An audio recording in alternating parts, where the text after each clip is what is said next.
1, 2, 3, go. Hi, Jawables! Ay, hindi ko yung ayaw, makatawa ko minsan. Hi, Jawables! Ang tagal ko hindi nakagawa ng video. Dahil na-busy sa mga bagay-bagay. So, ano na? Kamusta? Today, in this video, yung gagawin ko is ipapakita ko lang yung mga free samples from TikTok. Ang hirap kong salita, binunutan kasi ako ng ngipin. So, yun na nga. Yung ipapakita ko sa inyo today ay yung mga free samples na natanggap ko recently sa TikTok.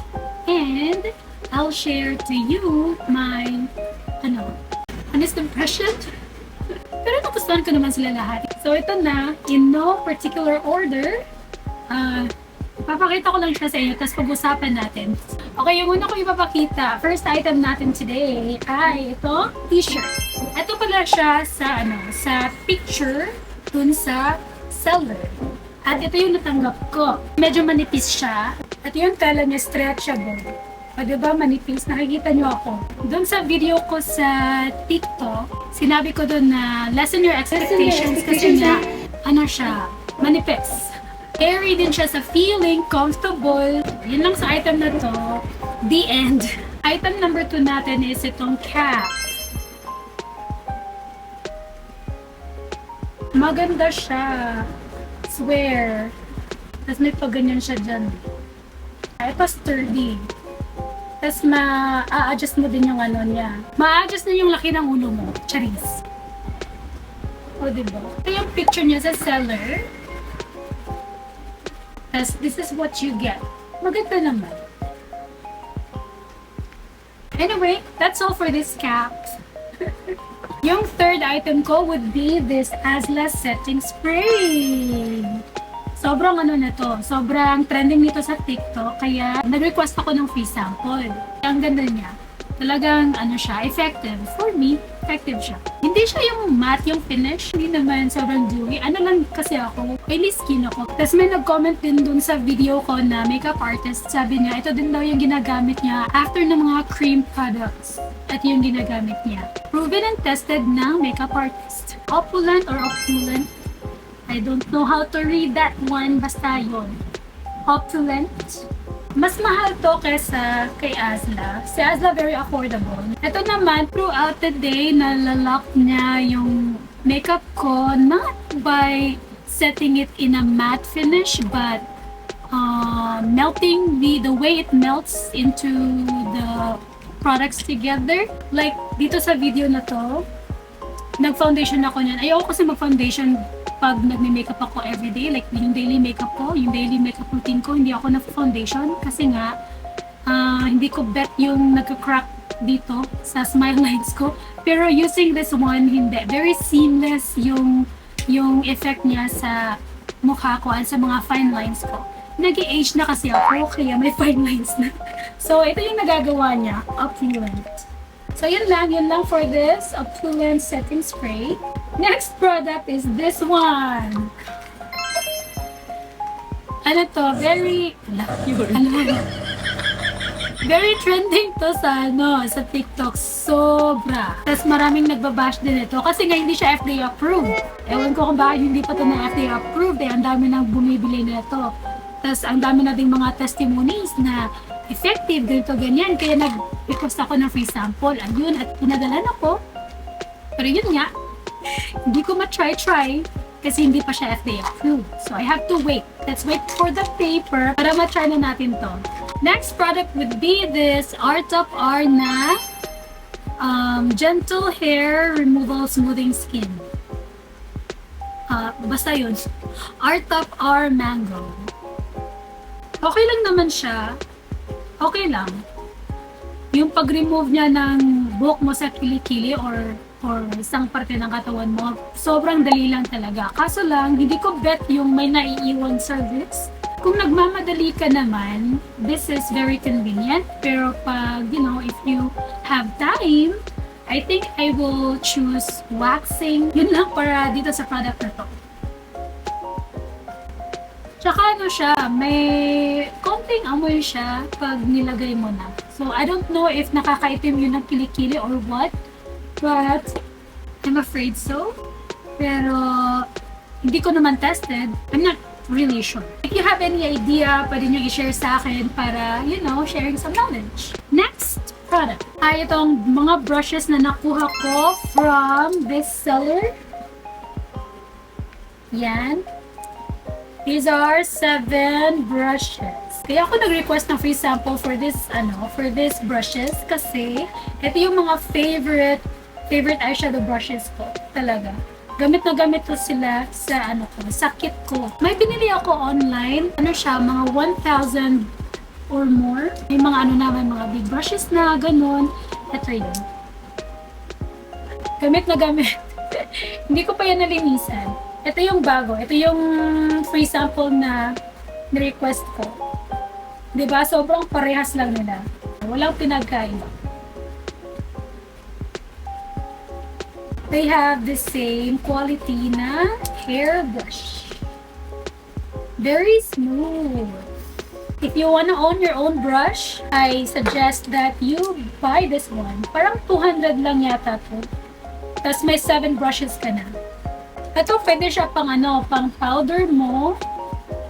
Yan. And then, this is for your concealer. This is good for your concealer. And, ito sa eyeshadow mo. Eyeshadows. And this one for your blush. Pwede yan sa blush.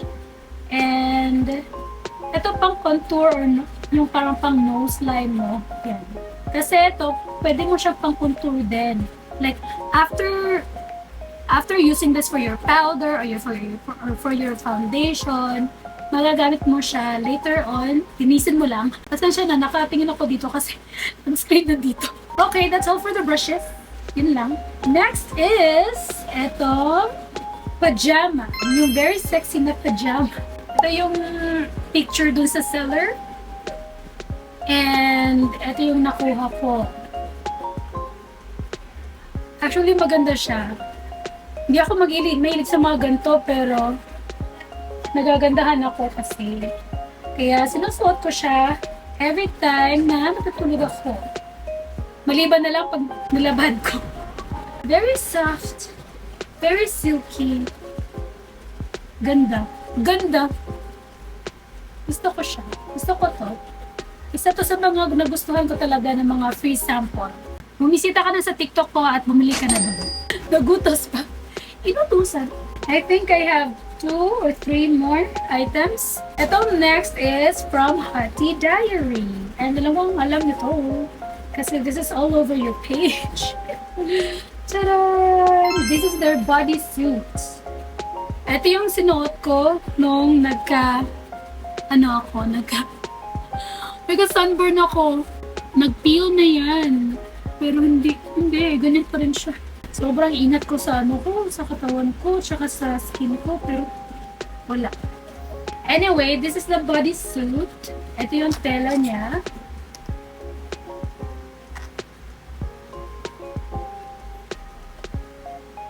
Kasi ito yung lock niya. Yan.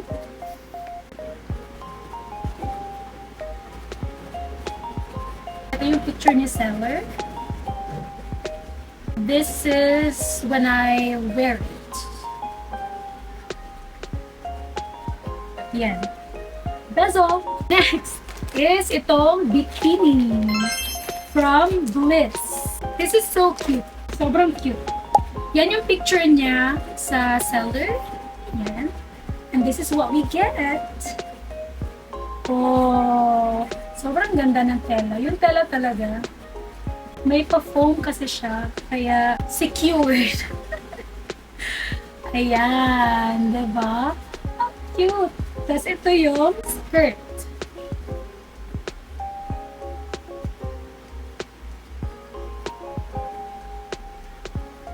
Oh, yan yung tela niya. Maganda siya, super. Nagustuhan ko. Yung panty lang kasi para sa akin parang manipis. What do you think?